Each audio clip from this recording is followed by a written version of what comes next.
That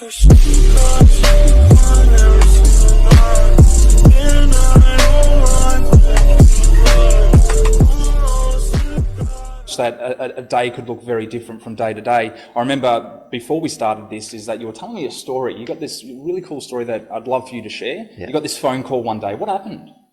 Yeah, well, are you talking about when I moved over to Europe? Yes. Yeah, well, it wasn't really a call. So what we would do when I was running the Mid-Atlantic region, myself and at the time the 7 other regional managing directors, we would once a month we would meet with our CEO Sergio Marchionne at the time, and because the week was for working and weekends were for meeting. It was always on a Sunday up in Detroit. So I was there one day and we were going through the results of our previous quarter and then getting our plans approved for the quarter forward.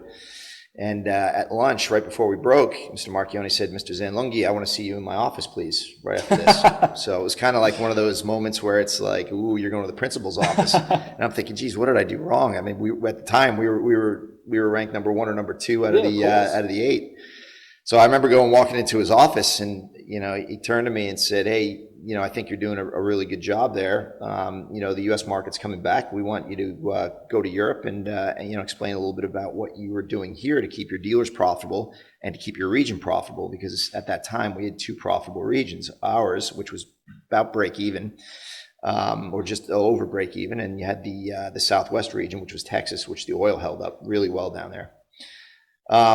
And it was just after the GFC. So the US market was starting to climb, and then the European market was starting to go like this. So I said, "Well, when do you want me there?" And he said, "Well, I want you to meet with these guys on Tuesday." And I said, "Well, it's Sunday and my passport and everything is in Washington, D.C. And he said, "I know that." And he said, "That's why when we're done talking here, you can get on a plane, fly back to Washington, D.C., get your passport and fly over to Italy and meet with these people." Wow. So at the time I did. I met with the guys over there. I met with the head of the region, the COO by the name of Johnny Cota.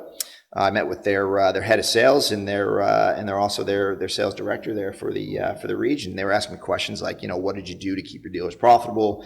How did you keep the sales going? And I thought they were just kind of taking down best practices. And at the end of the day, the head of the region walked back in again and said, "Congratulations, you got the job." And I said, "Well, what job is that?" They said, "Oh, no one told you? You're going to be running the UK and Ireland." So, it was funny. I asked when I needed to be there. They said, "Can you be there next week?" And I said, "Well, I'm pretty sure I'm going to need a visa." Yes. So while we're waiting for the visa to come through for 3 months, I got to work in the headquarters in Turin and in their sales operations department, helping them out there and just bringing some best practices on what we did in the U.S. and really understanding how the business worked over there, because it was very different in Europe than it is in the U.S.